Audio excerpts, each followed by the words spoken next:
Vieja! ¿Quién te dio permiso para hacer eso? Gritó mi nuera golpeándome la mano con fuerza. El sonido seco del golpe resonó en la cocina. La cuchara cayó al suelo, salpicando salsa por todas partes. Mi hijo, Daniel, estaba sentado a la mesa, mirando su teléfono. Ni siquiera levantó la vista. Verónica me miraba con esos ojos llenos de desprecio, como si yo fuera un estorbo en su casa, aunque, ironías de la vida, aquella casa era mía. Te he dicho 1000 veces que no metas las manos en lo que no sabes, continuó cruzándose de brazos. Yo apenas pude murmurar. Solo estaba calentando la comida. Sí, pero la estás arruinando, me interrumpió. ¿No puedes quedarte quieta? No estás aquí para jugar a la cocinera. El silencio se hizo pesado. Mi mano seguía ardiendo, no tanto por el golpe, sino por la vergüenza. Y ahí estaba él, mi hijo, mirando su celular como si nada pasara. Ni una palabra, ni una mirada, ni un gesto. Ese silencio suyo dolía más que la voz de ella. Tragué saliva y fingí una sonrisa. Tienes razón, Verónica. Disculpa. Sí, claro, disculpa, replicó con burla, girando los ojos. Me agaché a recoger la cuchara, y mientras lo hacía, me di cuenta de que mi reflejo en el suelo lucía más viejo de lo que recordaba. El cabello encanecido, las arrugas profundas, las ojeras marcadas. Era como ver a una extraña que se había ido apagando lentamente. Pero en ese momento, una chispa, una diminuta, casi invisible, se encendió en mí, algo que llevaba años dormido. Pero antes de continuar, quiero hacerte una invitación muy especial. Suscríbete al canal y deja tu me gusta. Esto me ayuda a ver que me apoyas y disfrutas de mis historias. Y comenta aquí abajo desde qué ciudad nos estás viendo. Ahora continuemos. Verónica salió del comedor con su paso altivo, dejando el olor de su perfume caro flotando en el aire. Daniel siguió en silencio, como si aquella escena no lo involucrara. Yo recogí lo que quedaba del almuerzo y lo tiré a la basura. Mis manos temblaban, no de miedo, sino de impotencia. Cuando se fueron al trabajo, me quedé sola en la casa donde yo había criado a mi hijo, donde mi difunto esposo había pintado las paredes, donde cada rincón tenía un recuerdo. Y ahora, todo me parecía ajeno. Cada risa, cada mueble, cada fotografía, todo había cambiado. Encendí la radio para llenar el silencio, pero la voz del locutor me sonó hueca. Me senté en la mesa y miré la pared vacía. Había un pequeño clavo donde antes colgaba el retrato de Héctor, mi esposo. Verónica lo había bajado porque daba mala vibra. Decía que los muertos debían quedarse en el cementerio. A veces creo que ella olvidaba que también estoy medio muerta. Esa noche, mientras lavaba los platos, escuché sus risas llegar desde el garaje. Daniel se reía con ella como si nada hubiera pasado, como si no me hubieran humillado frente a su propio hijo. Y entonces recordé algo que mi madre solía decir. Los silencios también se heredan, hija. Si no hablas a tiempo, tus hijos aprenderán a callar igual que tú. Yo había callado toda mi vida. Callé cuando mi marido me gritó por primera vez. Callé cuando me quedé viuda y tuve que criar sola a Daniel. Callé cuando él me dijo que traer a su esposa a vivir conmigo era temporal.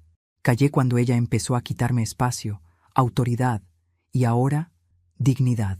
Pero ese día, frente al sonido de aquella cuchara cayendo al suelo, entendí que mi silencio estaba llegando a su fin. Fui a mi habitación y abrí el cajón del buró. Allí guardaba una pequeña libreta de tapas rojas, gastada por los años. Era mi diario, uno que empecé a escribir cuando mi marido murió. En la primera página había una frase escrita con tinta azul. Si alguna vez me sientes lejos, mírate al espejo. Ahí estaré, recordándote quién eres. Lloré, no por tristeza, sino por rabia, porque me di cuenta de que no solo me había olvidado de quién era, sino que había permitido que otros me borraran. Cerré la libreta con decisión. Me miré al espejo, y por primera vez en mucho tiempo me hablé a mí misma. No más, Gloria, no más. Esa noche preparé el desayuno como siempre. Hice café, tostadas y jugo de naranja, pero mientras lo hacía, mi mente no dejaba de girar. Pensaba en Verónica, en su manera de mirar por encima del hombro, en su voz aguda cada vez que me decía «vieja inútil», y pensaba en Daniel, en cómo mi propio hijo se había convertido en un extraño. Cuando bajaron por la mañana, la casa olía a pan recién hecho. Verónica bostezaba. Daniel encendía el televisor. Nadie me saludó. Coloqué el desayuno sobre la mesa, serví el café y me quedé de pie, observándolos. Entonces, por un instante, imaginé otra escena. Imaginé esa misma mesa, pero diferente, silenciosa, con los dos sentados frente a algo que no esperaban ver, algo que los haría, por fin, callar. Esa idea me atravesó como una corriente eléctrica. No era odio, era justicia. La justicia de una mujer cansada de pedir permiso en su propia casa. Verónica me miró de reojo y dijo: «¿Qué miras, vieja?» Le sonreí. «Nada, hija. Solo pensaba en que mañana será un día interesante». Ella soltó una risa burlona, sin entender. Yo también sonreí, pero por dentro ya estaba haciendo planes. Porque una cosa aprendí esa mañana. Cuando una mujer como yo deja de tener miedo, no hay nadie en el mundo que pueda detenerla. Era sábado, y desde temprano la casa se llenó de olores, risas y ruido. Verónica había invitado a sus amigas del trabajo a almorzar. Yo no estaba avisada, claro. Me enteré cuando la vi entrar con bolsas del supermercado y ese tono autoritario que usaba para dar órdenes. «Vieja, apúrate y limpia la mesa del comedor». «¿Esperas visita?», pregunté, secando las manos en el delantal. «Sí», respondió con esa sonrisa fingida que me helaba la sangre. «Mis amigas vendrán a almorzar. Quiero la casa impecable». «Podías haberme avisado antes». «No te preocupes», me interrumpió. «Solo no hagas nada sin preguntarme. Ya sabes cómo eres». Su voz me pinchaba el alma. Fingí no escucharla y me puse a limpiar. Daniel dormía aún. Trabajaba de noche últimamente, o al menos eso decía. Aunque yo empezaba a sospechar que su trabajo era más mentira que realidad. Pasé toda la mañana fregando, ordenando, cocinando lo que ella me pedía. Y cuando llegaron sus invitadas, la casa relucía. Verónica iba de un lado a otro, sonriendo como si fuera la reina del lugar. «¿Y esa quién es?», preguntó una de las mujeres, señalándome con la barbilla. «Ah, ella», dijo Verónica, riéndose. «Es Gloria, la mamá de Daniel. Vive con nosotros. Ya sabes, necesita compañía la pobre». «Qué linda», respondió otra con voz compasiva. «Debe ser difícil vivir dependiendo de los hijos, ¿no?». Sonreí con educación. No respondí. No hacía falta. Las miradas decían más que las palabras. Durante el almuerzo, me senté en un rincón, sin molestar, sirviendo platos, trayendo servilletas, haciendo lo que siempre hacía, ser invisible. Verónica hablaba fuerte, reía más fuerte aún, presumía de la casa, del auto, del jardín. Cada palabra suya era como si borrara mi historia, la de quien había levantado esas paredes con esfuerzo y amor. «¿Podrías traer los platos limpios, Gloria?», ordenó ella en voz alta. «Sí, claro», respondí, intentando mantener la calma. Fui a la cocina. El calor del horno me nublaba la cabeza. Tomé los platos, uno sobre otro, y cuando regresé al comedor, escuché que una de las amigas decía: «Verónica, te admiro. No sé cómo tienes tanta paciencia. Yo jamás viviría con mi suegra». «Créeme, yo tampoco lo haría», contestó ella provocando risas. «Pero Daniel insiste. Dice que sin ella se sentiría culpable. Yo solo pienso, bueno, que se quede, mientras no estorbe». El plato de arriba se me resbaló de las manos y cayó al suelo. El ruido del vidrio al romperse fue tan fuerte que el silencio lo siguió, pesado, humillante. Todas se quedaron mirándome. Y Verónica, con los ojos encendidos, gritó: «Siempre igual, te digo que no hagas nada y lo haces mal». «Perdón», murmuré, intentando agacharme a recoger los pedazos. «Déjalo», dijo empujándome la mano. «Vas a cortarte, no sirves ni para eso». Las mujeres bajaron la mirada. Nadie dijo nada. Daniel, que acababa de bajar las escaleras, se detuvo en el pasillo, viendo la escena. Yo lo miré con los ojos llenos de súplica. Una palabra suya bastaría. Una, pero él se quedó quieto.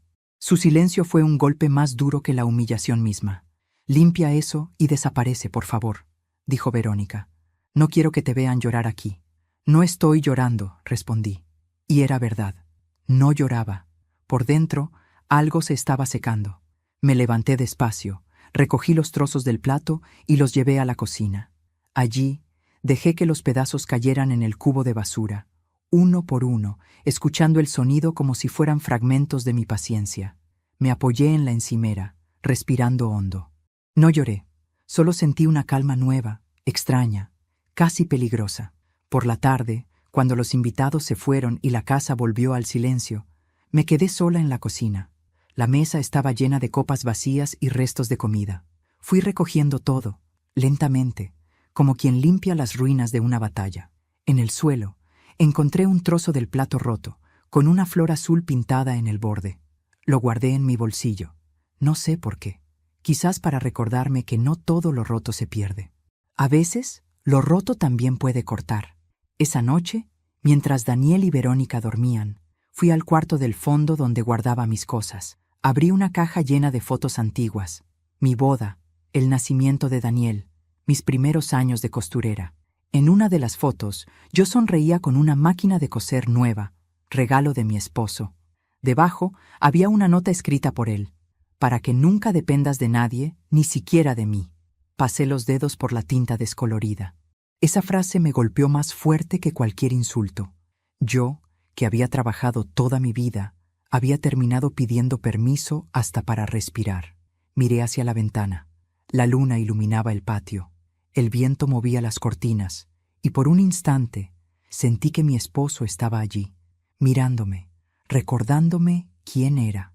Me senté frente a la máquina de coser, la misma que no usaba desde hacía años. La toqué, con cuidado, y le quité el polvo.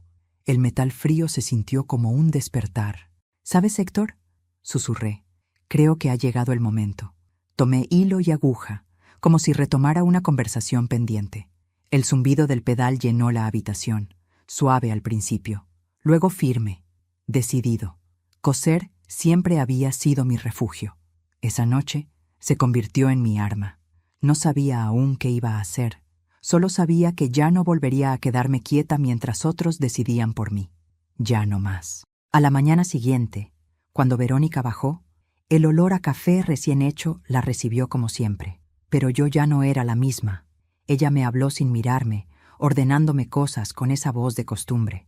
Yo respondí con calma, sin odio, sin rabia, solo con certeza, porque había aprendido algo nuevo. Cuando una mujer descubre que puede sobrevivir sola, se vuelve más peligrosa que cualquier enemigo. Y yo apenas estaba empezando. Dicen que cuando una mujer deja de llorar, hay que tenerle miedo. Yo no lo entendía hasta esa mañana, cuando abrí los ojos y sentí algo distinto dentro de mí. Calma, pero no una calma dulce, sino una que pesa, que se asienta en el pecho y espera. El desayuno estaba servido, el sol entraba por la ventana y el silencio era tan perfecto que podía oír mi propia respiración. Daniel ya se había ido al trabajo. Verónica, como siempre, seguía durmiendo. Me senté frente a la mesa y me quedé mirando la taza de café. El vapor subía despacio, como un pensamiento que se forma y crece sin prisa, y entonces supe que había llegado el momento de mirar con los ojos bien abiertos, de dejar de reaccionar y empezar a observar. Fui a su habitación cuando aún dormía. Entré sin hacer ruido. El olor a perfume caro me mareó. En la cómoda, entre cremas y joyas, había una cartera abierta. Dentro, sobres con dinero, recibos, un juego de llaves y un teléfono pequeño, de esos viejos que ya nadie usa. No lo toqué, solo lo miré, porque lo importante no era lo que veía, sino lo que ella había querido esconder. Me incliné y abrí el primer cajón. Allí estaba, una carpeta con documentos del banco. El nombre de Daniel aparecía, sí, pero debajo, en letras pequeñas, también el de Verónica. Cuentas compartidas, préstamos, transferencias, y al final, un papel arrugado, una solicitud de venta de propiedad. Mi propiedad, la casa. Sentí un nudo en el estómago. La fecha era reciente. Venta en trámite. El documento llevaba una firma falsa, la mía. Por un instante, el suelo pareció moverse. La rabia subió desde lo más hondo, quemándome. Quise gritar, despertar a Daniel, enfrentarlos, decirles todo, pero no lo hice. No, porque entendí algo. El que grita, pierde. Y yo ya había perdido demasiadas veces. Volví a mi habitación, cerré la puerta con llave y saqué mi libreta roja. En la primera página escribí una frase nueva. Quien no te valora con tu silencio, te temerá cuando hables. Esa iba a ser mi guía. Pasé el resto del día fingiendo normalidad. Hablé poco. Sonreí cuando debía. Serví la comida como siempre. Pero por dentro, todo era distinto. Cada gesto, cada palabra suya, cada movimiento. Lo observaba, lo guardaba, lo analizaba.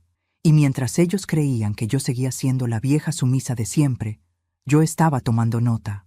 Por la noche escuché que discutían en la sala. Verónica hablaba rápido, nerviosa. Te dije que firmara el documento, Daniel. Es la única manera. No quiero hablar de eso ahora, respondió él, irritado. Pues deberías. Necesitamos ese dinero y tu madre no va a vivir para siempre. El silencio que siguió fue como un cuchillo. Yo, desde mi cuarto, apenas respiraba.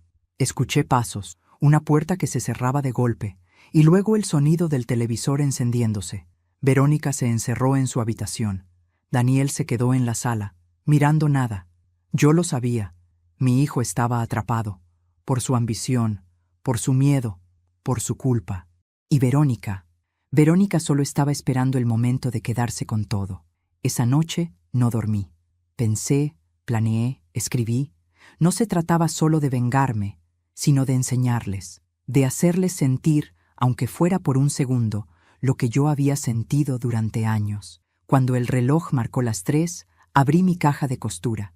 Allí, entre hilos y botones, guardaba los recuerdos que Verónica nunca conocería. Mis títulos, las escrituras originales, las cartas de mi esposo y un sobre con el testamento. Todo estaba a mi nombre, y ellos ni siquiera lo sabían. Sonreí. El destino a veces tiene una forma curiosa de equilibrar las cosas. A la mañana siguiente me levanté antes que todos. Fui al mercado, saludé a los vecinos, volví con flores. Verónica me miró raro cuando llegué. ¿Y esas flores?, preguntó. Para adornar la mesa. Quiero que la casa se vea linda, respondí. Qué raro en ti, dijo con desdén. Sí, puede ser. A veces a las viejas nos da por cambiar. Le sonreí, y por un momento vi algo en sus ojos. Desconfianza. Perfecto. La duda era mi mejor aliada. Pasé el resto del día en silencio, cosiendo en la sala. Los hilos se entrelazaban en mis dedos como los pensamientos en mi cabeza. Planeaba cada detalle, cada palabra, cada gesto. No era una mujer impulsiva, era una mujer que había aprendido a esperar. Por la noche, cuando todos dormían, abrí mi libreta roja y escribí de nuevo. El amor sin respeto es servidumbre. Y la servidumbre no es amor, es miedo disfrazado. Esa frase fue mi último rezo antes de dormir. Al amanecer, preparé café y me senté en el patio, bajo el limonero que plantó mi esposo hace 20 años. El viento movía las hojas con un susurro suave, como si me hablara. Ya casi, Héctor, le dije al aire. Ya casi está todo listo. Miré hacia la ventana de la habitación de Verónica. Las cortinas se movían, pero no vi nada. Aún así, sonreí. Porque algo dentro de mí me decía que esa mujer ya no dormía tranquila. Y eso era apenas el principio. El miedo tiene olor, un olor agrio, espeso, como de metal viejo. Durante años lo respiré cada vez que mi nuera alzaba la voz o mi hijo fruncía el ceño. Pero esa tarde, cuando la palma de Verónica chocó contra mi cara y el sonido retumbó en la cocina, no sentí miedo, sentí asco. El golpe fue tan rápido que apenas tuve tiempo de reaccionar. La jarra que sostenía cayó al suelo, desparramando agua por todas partes. Verónica me miró con el rostro deformado por la rabia. Te dije que no tocaras mis cosas, vieja metiche. Yo me llevé la mano a la mejilla, caliente, ardiendo. Daniel estaba detrás de ella, paralizado, con esa expresión vacía de siempre. Verónica, basta, murmuró él, sin convicción. ¿Basta?, repitió ella, girándose hacia él. Tu madre no entiende límites. Solo estaba limpiando el estante, dije con calma. Tu perfume se había derramado. Mentira, siempre tienes excusas, me gritó, y empujó el florero que había sobre la mesa. El cristal se hizo añicos. La casa entera pareció estremecerse con el ruido. Yo no dije nada. Me quedé mirando los pedazos en el suelo, el agua mezclada con flores rotas. Y en medio de ese caos pensé, esto también pasará. porque en mi mente ya no había miedo, sino un plan. Me encerré en mi habitación. Me dolía el rostro, pero lo que más me dolía era la indiferencia de mi hijo. Lo escuché discutir con ella unos minutos, luego la puerta del auto, el motor y el silencio. Se habían ido. Fui al espejo. Tenía la mejilla roja, marcada por la mano de Verónica. Pasé los dedos sobre la piel y vi en mis ojos algo que no reconocí al principio. Serenidad. No rabia, no tristeza. Serenidad pura. Esa que llega cuando una sabe que el final ya comenzó. Tomé mi libreta roja y escribí. Me han manchado las manos, pero no con culpa, con memoria. Porque cada golpe, cada insulto, cada silencio se iba convirtiendo en parte de mi historia. Una que terminaría escrita por mí, no por ellos. Esa noche, cuando regresaron, actué como si nada hubiera pasado. Serví la cena. Les sonreí. Daniel no me miró a los ojos. Verónica, en cambio, no paraba de hablar de cosas triviales, fingiendo normalidad. Yo asentía, tranquila, pero mis pensamientos estaban lejos. En cada palabra suya veía el retrato de una mujer que creía haber ganado, y eso me dio fuerzas. Mientras comían, observé sus gestos, sus rutinas, los horarios, los pequeños descuidos. Tomé nota mental de todo. Si algo había aprendido en la vida, era que quien subestima a una mujer callada termina perdiendo la partida. Esa noche, después de que se durmieron, abrí el cajón del mueble y saqué los documentos que había encontrado. Los extendí sobre la cama, junto a una vela encendida. Las sombras danzaban sobre el papel. Mi nombre, mi firma verdadera y la falsificada. Mi casa, mi historia, mi dignidad. Todo estaba ahí. Respiré hondo. Toqué la firma falsa con los dedos. No temblé. Me reí. Sí, me reí en silencio, porque entendí que la habían arruinado ellos mismos. No hacía falta gritar, solo esperar. Al día siguiente, cuando Verónica bajó, yo estaba en la cocina preparando pan casero. El olor dulce llenaba el aire. Ella me miró con recelo. «¿Qué es eso?» «¡Pan!», dije sin dejar de amasar. «¿Y para qué tanto esfuerzo?» «Para celebrar». «¿Celebrar qué?», preguntó con una sonrisa torcida. «El final de una etapa». Ella se rió. «¿Vas a irte, vieja? ¿Por fin nos dejarás en paz?» «No», respondí con voz firme. «Por fin van a verme». Su sonrisa se borró. No dijo nada más. Solo me observó unos segundos y subió las escaleras. Yo seguí amasando, tarareando una melodía que hacía años no cantaba. Una que mi esposo solía tocar con su guitarra mientras yo cosía junto al ventanal. Por la tarde, Daniel volvió del trabajo. Entró directo al comedor. Me vio y suspiró. «Mamá, lo de ayer fue un error». «¿De quién?», pregunté, sin levantar la vista. «De Verónica. Está nerviosa. No quería lastimarte». «No me lastimó», le interrumpí. Él me miró confundido. «Claro que sí, te golpeó». «No, hijo». Me limpié las manos con un trapo y lo miré fijo. Lo que duele no es la mano que golpea, sino la boca que calla. Daniel bajó la mirada. Por un momento creí ver culpa, pero no duró. «Por favor, mamá, no empieces». «No te preocupes», dije, sonriendo con calma. «Ya no pienso hablar más del tema». Él pareció aliviado, sin darse cuenta de que mi silencio ya no era rendición, era estrategia. Esa noche, cuando la casa quedó en penumbra, bajé al sótano. Entre cajas viejas encontré una carpeta con papeles que mi esposo había guardado antes de morir. Facturas, seguros, copias notariales, todo a mi nombre. También encontré una carta dirigida a mí, que nunca había abierto. El sobre tenía el borde amarillento por el tiempo. La abrí con cuidado. «Gloria, si estás leyendo esto, es porque ya no estoy. Sé cómo es Daniel. Lo criamos con amor, pero con miedo, y el miedo lo hizo débil. Si algún día te falta el respeto, no llores. La casa es tuya. La cuenta, también. No le debes nada a nadie. Prométeme que, si llega ese día, no te irás. Harás que ellos se vayan».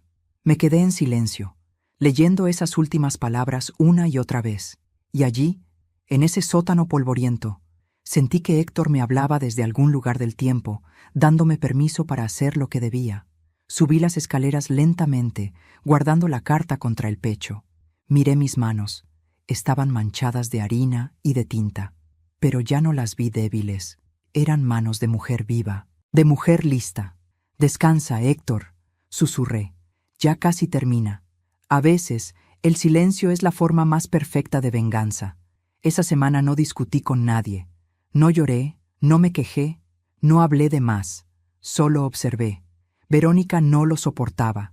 Era como si su rabia necesitara mi respuesta para alimentarse, y al no encontrarla, empezó a desmoronarse. Daniel, por otro lado, estaba confundido. Yo lo saludaba cada mañana con una sonrisa, le preparaba el desayuno, le preguntaba cómo había dormido.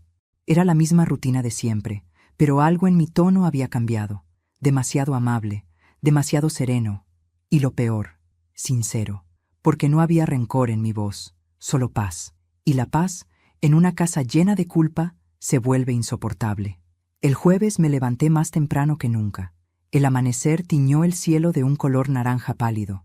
Encendí la radio, preparé pan, huevos revueltos, jugo de naranja.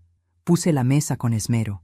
Saqué del armario los manteles bordados por mi madre, los platos de porcelana que solo usábamos en Navidad. Cada movimiento era una declaración silenciosa. Cuando bajaron, se detuvieron en seco. Verónica frunció el ceño. «¿Qué pasa aquí?» «Nada», respondí, sonriendo. Quise hacerles un desayuno especial. ¿Por qué? Porque uno nunca sabe cuándo será la última vez que compartiremos la mesa. Daniel me miró, extrañado. Verónica soltó una risa nerviosa. «¿Te sientes bien, vieja?» «Mejor que nunca». Se sentaron. Yo serví el café, tranquila, y mientras los observaba comer, algo dentro de mí se acomodó. Por primera vez, no me temblaban las manos, ni siquiera cuando Verónica me lanzó una mirada cargada de sospecha. Pero antes de continuar, dime aquí en los comentarios qué te está pareciendo esta historia hasta ahora, y qué harías tú en mi lugar. No te vayas del video, porque lo que viene a continuación te pondrá la piel de gallina. Suscríbete y deja tu me gusta si crees que las madres merecen respeto y si alguna vez te has sentido invisible.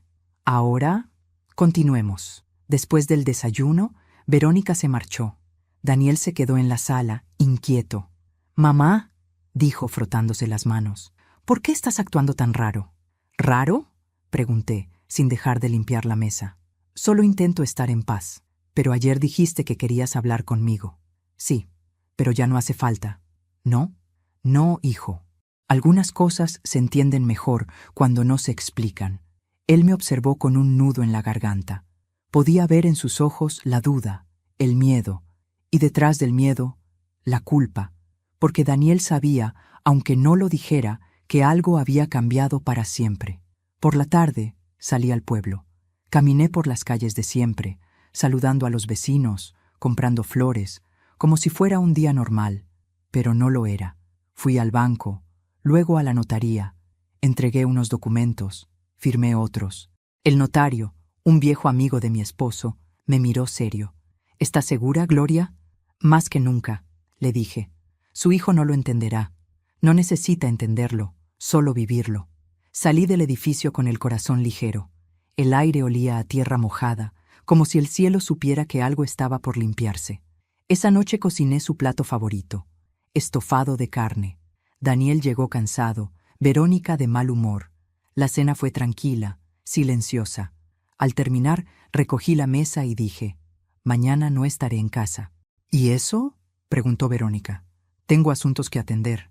«¿Qué asuntos puede tener una vieja?», dijo con burla. «Los de su propia vida», respondí, mirándola a los ojos. Ella quiso contestar, pero algo en mi tono la detuvo. Daniel fingió no escuchar. Yo subí a mi habitación y cerré la puerta. En la mesa tenía mi libreta roja. La abrí en la última página y escribí: «Cuando el respeto se rompe, no se repara con palabras, se repara con actos, y mañana actuaré». Apagué la luz. Dormí profundamente, sin pesadillas, sin miedo, el tipo de sueño que solo llega cuando una mujer deja de esperar que la traten con amor y empieza a tratarse a sí misma con dignidad. Desperté antes del amanecer. El cielo tenía ese tono gris azulado que anuncia los días importantes, los que cambian el curso de una vida sin hacer ruido. Me vestí con calma, me peiné el cabello y preparé café. No sentía prisa, porque cuando el alma ya decidió lo que va a hacer, el cuerpo solo la sigue. El aroma del café llenó la casa.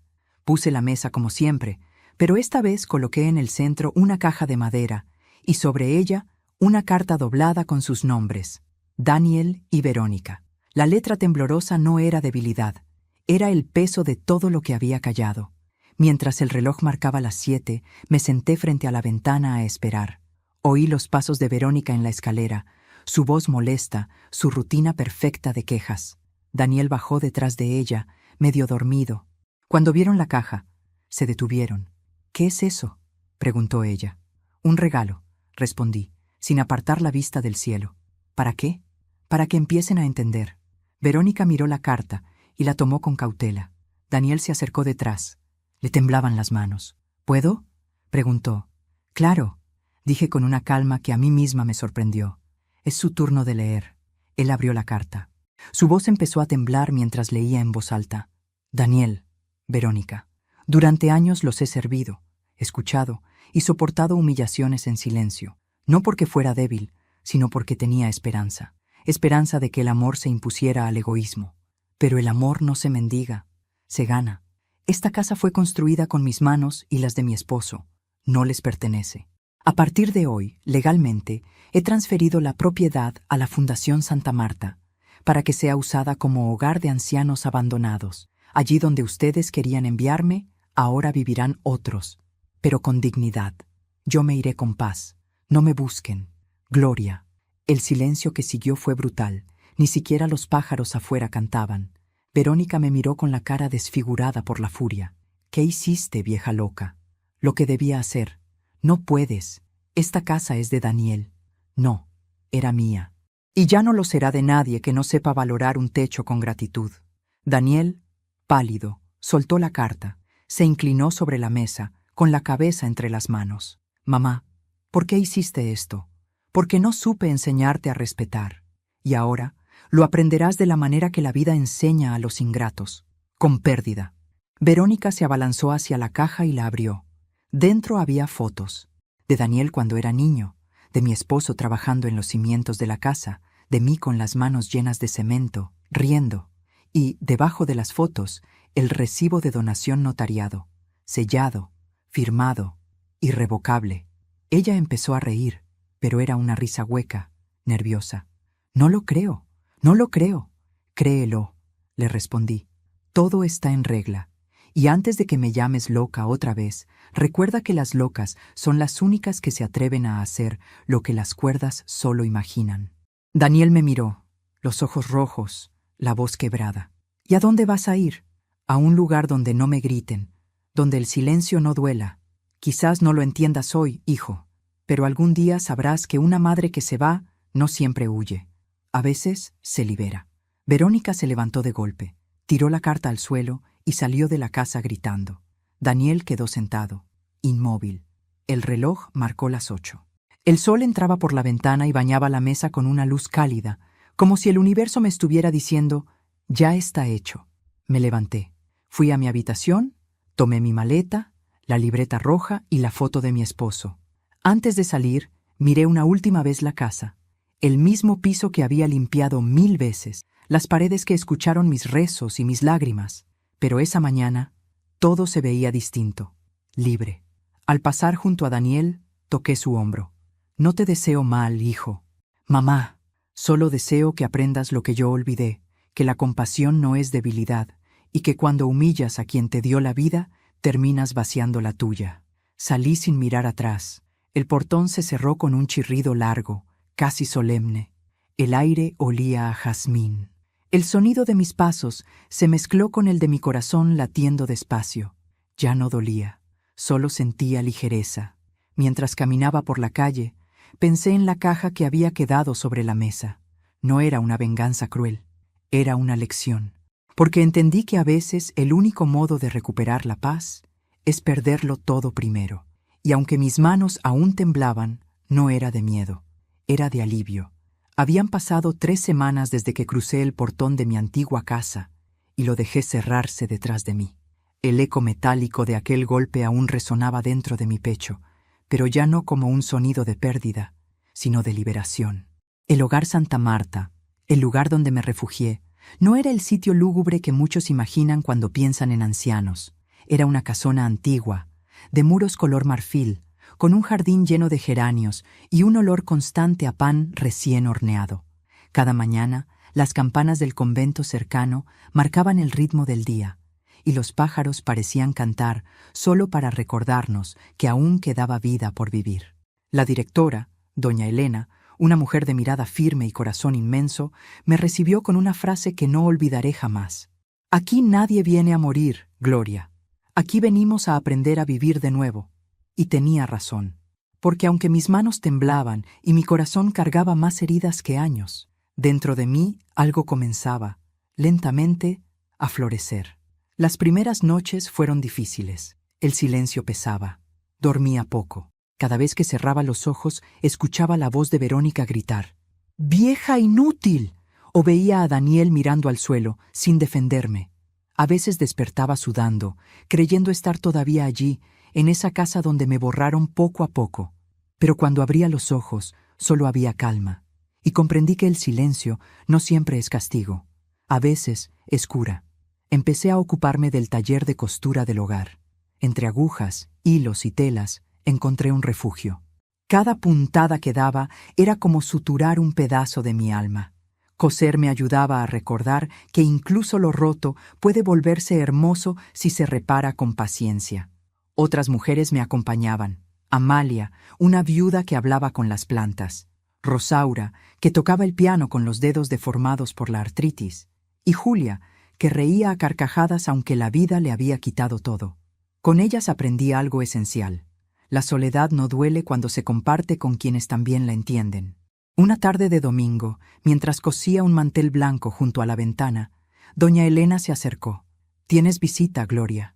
«¿Visita?», pregunté extrañada. «¿Quién?» «Un hombre. Alto, cabello castaño, mirada triste». Sentí que el corazón se me detenía un instante. «¿Dijo su nombre?» «No, pero creo que no hace falta». Me quedé en silencio unos segundos. Mis manos se helaron sobre la tela. El hilo rojo quedó suspendido, como si también temiera romper el momento. Respiré hondo y dije: «Dile que espere». Caminé despacio hacia el jardín. El aire olía a tierra mojada. A lo lejos, bajo el limonero, lo vi. Daniel, de pie, con la cabeza gacha, los hombros caídos, las manos hundidas en los bolsillos. Había envejecido. O quizá, por primera vez, estaba mostrando su verdadero rostro. Cuando me vio, levantó los ojos. Por un segundo pareció dudar si debía acercarse o no. «Mamá», dijo con un hilo de voz. Esa palabra, que un día fue mi refugio, se sintió extraña al principio. Pero luego, como una caricia olvidada, me ablandó el alma. «No pensé que vendrías», le respondí. «Yo tampoco», murmuró. «Estuve días buscándote». Nos miramos en silencio. El viento movía las hojas del limonero y el sol se filtraba entre ellas, dibujando luces sobre su rostro. Parecía un niño perdido. «Verónica se fue», dijo finalmente. «¿Se fue?» «Sí. Me dejó. Dijo que no soportaba vivir en ruinas». Sonreí con tristeza. «Las ruinas no eran las paredes, hijo. Eran ustedes». Él bajó la mirada. No discutió. No podía. Nos sentamos en un banco de piedra. Daniel tenía los ojos rojos, cansados. «He leído tu carta 1000 veces», me dijo. «No pude dormir desde entonces». «¿Y qué aprendiste?», pregunté con calma. «Que te fallé, que fui un cobarde». «No, Daniel», dije suavemente. «Fuiste un hijo que olvidó mirar». Él empezó a llorar. Las lágrimas resbalaban sin ruido, y yo lo dejé, porque sabía que ese llanto no era de arrepentimiento vacío, sino de verdad. Era el llanto del niño que aún vivía dentro de aquel hombre, pidiendo perdón por no haber sabido amar bien. «Perdóname, mamá». «No vine aquí a perdonarte», respondí. «¿Entonces?», preguntó confundido. «Vine a recordarte que el perdón no se da, se demuestra». Él asintió despacio. «Lo sé, por eso estoy aquí». Me contó que había intentado vender lo poco que quedaba, pero la fundación se negó. Que tuvo que buscar trabajo y que lo único que supo hacer fue ofrecerse como ayudante en un taller de carpintería. «Aprendí a reparar lo que otros tiran», me dijo. «Y mientras lo hacía, pensaba en ti, en todo lo que rompí». Sus palabras me atravesaron. Yo lo observaba sin decir nada. Había algo en su mirada que ya no era soberbia ni culpa, era humildad. Doña Elena me dijo que aquí necesitan ayuda, continuó. Si me dejas, puedo reparar los muebles viejos. No quiero volver a esa casa, mamá. Solo quiero quedarme cerca de ti, aunque sea trabajando. Cerré los ojos unos segundos. El viento traía olor a pan recién hecho. Pensé en todas las noches que recé, pidiendo que mi hijo entendiera el daño que me había hecho. Y ahora, ahí estaba, con las manos heridas por la madera, buscando redimirse. «¿Está bien?», le dije por fin. «Pero si te quedas, aquí no eres mi hijo. Eres un voluntario más». «Lo entiendo». Los días siguientes fueron extraños y hermosos a la vez. Daniel trabajaba en silencio, reparando bancos, lijando puertas, pintando marcos. Las demás mujeres lo miraban con curiosidad al principio, luego con ternura. Él las saludaba, las escuchaba, les servía café. Nunca una palabra fuera de lugar, nunca una queja. A veces lo observaba desde lejos, sin que me viera. Sus manos, antes suaves y ociosas, estaban ahora cubiertas de callos. Y cuando se inclinaba sobre la madera, concentrado, podía jurar que en su rostro había la misma paz que yo sentía al coser. Estábamos curándonos juntos, sin decirlo. Doña Elena me dijo un día: «Tu hijo trabaja con el corazón». Y yo sonreí. «Sí», respondí. Por fin aprendió que el amor también se demuestra con las manos. Una tarde, después de muchas jornadas de trabajo, Daniel se acercó con un paquete envuelto en papel marrón. «Es para ti», me dijo. «¿Qué es?» «Algo que hice con mis propias manos». Abrí el paquete con cuidado. Dentro había un marco de madera, tallado con figuras de hojas y flores. En el centro, una foto vieja, mi esposo, Daniel niño y yo, sonriendo frente a la casa que ya no existía para nosotros. «La madera», explicó, «es del ropero de tu habitación. Lo encontré cuando vinieron a vaciar la casa. No pude dejarlo ir. Quise convertirlo en algo que siguiera siendo tuyo». Me quedé sin palabras. El marco era hermoso, pulido, cálido. Lo acaricié con los dedos y sentí una vibración leve, como si aún guardara la memoria del hogar. Lloré, no de tristeza, sino de alivio. «Gracias, hijo». «No, mamá», dijo él, con voz firme. «Gracias a ti, por haberte ido. Si no lo hubieras hecho, jamás habría aprendido lo que significa perderlo todo». Esa noche, cuando las luces del hogar se apagaron, me quedé mirando el marco sobre la mesa. La llama de una vela danzaba, iluminando los rostros en la fotografía. Pensé en mi esposo, en su carta antigua. «Si algún día te falta el respeto, no llores, no te vayas. Harás que ellos se vayan». Sonreí. No los había echado, solo los había obligado a mirarse en su propio espejo, y el reflejo los había cambiado más que cualquier castigo. Me acerqué a la ventana. El aire nocturno traía olor a limones y pan. Cerré los ojos y recé. «Gracias, Señor, por devolverme a mi hijo, no como lo perdí, sino como necesitaba encontrarlo». La luna iluminaba el patio. Daniel dormía en el cuarto de voluntarios, y yo, por primera vez en muchos años, sentí que mi corazón no cargaba rabia ni culpa, solo gratitud. Al día siguiente, durante el desayuno, Daniel me alcanzó una taza de café. Su mano tembló ligeramente. «¿Te quedarás aquí para siempre?», preguntó. «Quizás», respondí. «Aquí encontré algo que no sabía que me faltaba». «¿Qué cosa?» «A mí misma». Nos miramos y reímos. Una risa suave, de esas que no hieren. Una risa que sabe a perdón. Mientras las demás mujeres cantaban en la cocina y el sol bañaba el comedor, comprendí algo que nunca antes había entendido. La venganza más grande no era quitarles la casa. Era recuperar mi paz sin que ellos pudieran destruirla otra vez.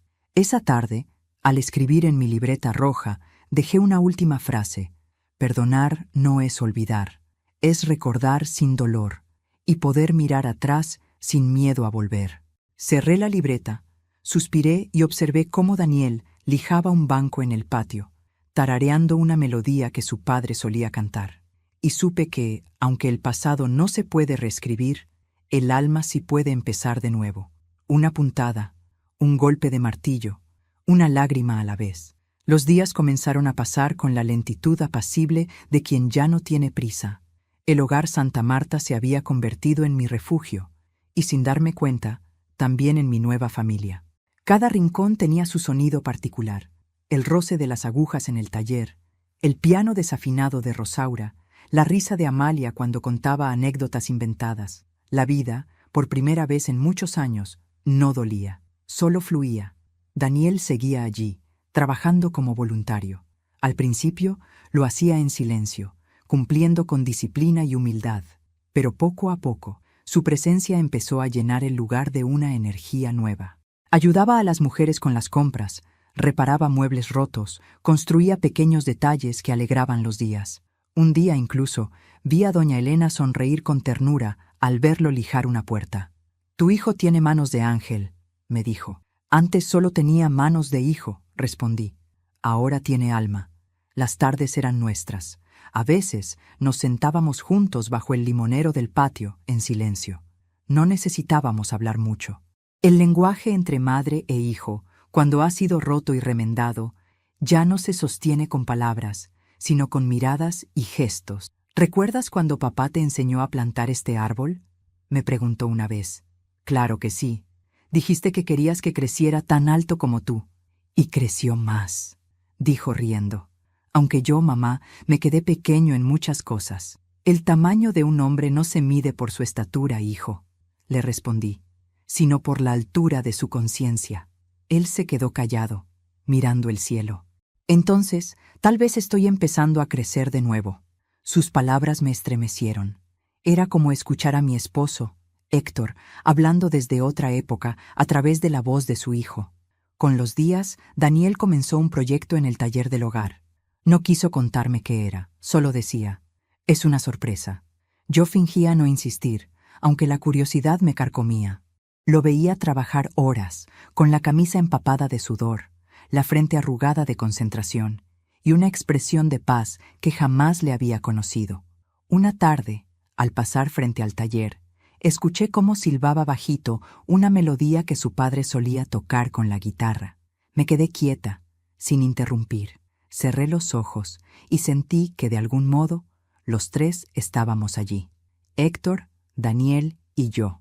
No como antes, sino reunidos por el perdón. El invierno llegó sin aviso. El aire se volvió frío y el cielo amanecía cubierto de neblina. Yo empezaba a sentir el cuerpo más lento, los huesos más pesados. Doña Elena me advirtió que debía cuidarme. «No es vejez, Gloria», dijo. «Es descanso», asentí. Porque tenía razón. Mi alma estaba cansada, sí, pero de haber soportado tanto. Y ahora solo quería reposar en paz, no en resignación. Una mañana, Daniel vino a verme. Traía una caja grande envuelta en tela blanca. «Hoy se cumple un mes desde que llegué aquí», me dijo. «Y quiero darte algo». «¿Qué es?» «El último regalo». Me condujo al taller. El olor a madera recién cortada era fuerte. Sobre una mesa cubierta con virutas, vi un objeto cubierto con una sábana. Daniel me miró con una mezcla de nerviosismo y ternura. «Papá me enseñó que los regalos más valiosos no se compran, se construyen». «Eso decía siempre», respondí, sonriendo. «Entonces esto es algo que construí para ti». Retiró la tela. Y ahí estaba, un banco de madera, tallado a mano, con el respaldo grabado con una frase. Me acerqué despacio. Pasé los dedos por las letras y leí: «Aquí se sienta la mujer que me enseñó que la fuerza no grita, susurra». No pude hablar. El aire se me atascó en el pecho. Las lágrimas comenzaron a caer sin que pudiera detenerlas. «Daniel», susurré, «es hermoso. Lo hice con lo que quedó de la mesa vieja de casa», me explicó. «Esa donde cenábamos los tres. Quise transformarla en algo que no doliera mirar, para que el pasado ya no fuera una herida, sino un recuerdo que sostuviera». No sé cuánto tiempo estuve llorando. Él me abrazó en silencio, y por primera vez en muchos años no sentí vergüenza de hacerlo. Durante los días siguientes, el banco se volvió el corazón del jardín. Cada mañana lo encontraba rodeado de mujeres que se sentaban a tejer, rezar o simplemente mirar el amanecer. Doña Elena decía que aquel banco tenía alma, y tenía razón. Era como si la madera respirara, como si en cada fibra viviera la historia de lo que fuimos, lo que perdimos y lo que aprendimos a ser. Daniel empezó a quedarse más tiempo en el hogar. Los fines de semana, Organizaba almuerzos, tocaba la guitarra del lugar, cocinaba para las mujeres. Yo lo observaba desde lejos, con el corazón sereno. Había cambiado, no de un día para otro, sino de adentro hacia afuera, como solo cambia quien ha tocado el fondo. Una noche, mientras todos dormían, bajé al jardín. El aire estaba fresco. Me senté en el banco y levanté la vista al cielo estrellado. Sentí el alma de mi esposo cerca, como un susurro que rozaba las hojas del limonero. ¿Lo ves, Héctor?, dije al viento. Tu hijo aprendió. Tardó, pero aprendió. Pasaron unas semanas más y el invierno empezó a ceder. El jardín se llenó otra vez de flores. Una tarde de domingo, mientras Daniel afinaba la guitarra, se me acercó con algo en las manos, una pequeña caja de madera. ¿Otro regalo?, pregunté riendo. No exactamente. Es algo tuyo. La abrió y me mostró mi libreta roja, la misma que había dejado en mi habitación cuando me fui de casa. La encontré en el cajón del buró cuando limpié el cuarto, me dijo. La leí, cada página, y hay algo que quiero hacer. Se arrodilló frente a mí, abrió la libreta en la última página y escribió con su letra torpe. Gracias, mamá, por haber tenido el valor que yo no tuve. Gracias por romper para enseñarme a construir. Me quedé mirándolo. Era la primera vez que alguien escribía en esa libreta que había sido mi confesionario secreto. Y no sentí que invadiera mi intimidad, sentí que la completaba. Los días se volvieron luminosos. Daniel ya no era un voluntario, era parte del hogar. Ayudaba a doña Elena con las cuentas, organizaba talleres para jóvenes y hasta enseñaba a los nietos de las residentes a construir juguetes de madera. Yo lo veía y pensaba, quizás mi esposo tenía razón. A veces hay que dejar que los hijos se caigan para que aprendan a caminar solos. Una mañana, Daniel me trajo flores. Son del jardín de casa, me dijo. Fui a verla. Está diferente. Los nuevos dueños pintaron las paredes, pero el limonero sigue allí. ¿Y cómo te sentiste?, pregunté. En paz. Por primera vez entré y no sentí culpa, solo gratitud, por lo que fue y por lo que ya no es. Lo abracé, fuerte, como cuando era niño. Los meses siguientes fueron tranquilos, pero en mi cuerpo empezaban a notarse los años. Doña Elena me pidió que descansara más. Yo lo hacía, aunque sin miedo. No temía al final. Mi alma estaba ligera, como si ya hubiera cumplido su propósito. Una noche, mientras Daniel me acompañaba en el jardín, le dije, «Hijo, cuando yo ya no esté, quiero que sigas aquí». ¿Aquí? Sí, en el hogar. Estas mujeres necesitan manos jóvenes, y tú tienes el corazón que yo soñé ver en ti. No digas eso, mamá. No lo digo con tristeza, le aseguré. Lo digo con orgullo, porque ahora sí puedo irme en paz. Daniel bajó la cabeza, tratando de ocultar las lágrimas. Yo le tomé las manos. Prométeme que cuidarás del banco. Lo prometo. Y prométeme algo más, lo que quieras, que cada vez que veas a alguien viejo, cansado o callado, no lo ignores.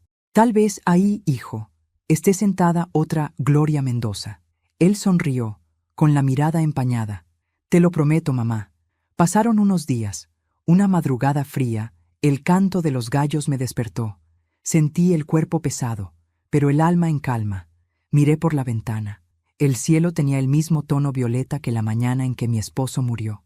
Cerré los ojos y respiré hondo. Agradecí. Por todo. Por lo bueno, lo malo, lo aprendido. Daniel me encontró dormida en el banco del jardín, con la libreta roja entre las manos. No lloró. Solo me cubrió con una manta y se sentó a mi lado, en silencio. El viento soplaba suave. El limonero olía a flor. Y en el aire, un murmullo leve parecía decirle, «Ya lo hiciste bien, hijo». Semanas después, Daniel colocó una placa sobre el banco.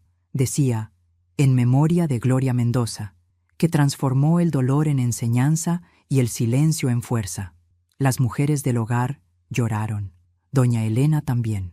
Daniel sonrió, aunque con lágrimas en los ojos. Este fue su último regalo, dijo. Y mientras el sol se alzaba sobre el jardín, un rayo de luz iluminó el banco, como si el cielo entero me abrazara. Porque aunque mi cuerpo ya no estaba allí, mi alma seguía sentada, tranquila, viendo florecer el árbol que un día plantamos para crecer juntos. Si esta historia tocó tu corazón, Escríbeme en los comentarios desde qué ciudad nos ves y qué enseñanza te deja la vida de Gloria. Dale me gusta si crees que ninguna madre merece ser humillada. Y suscríbete al canal para más historias que nos recuerdan que la dignidad, el amor y el perdón siempre florecen, incluso después del invierno.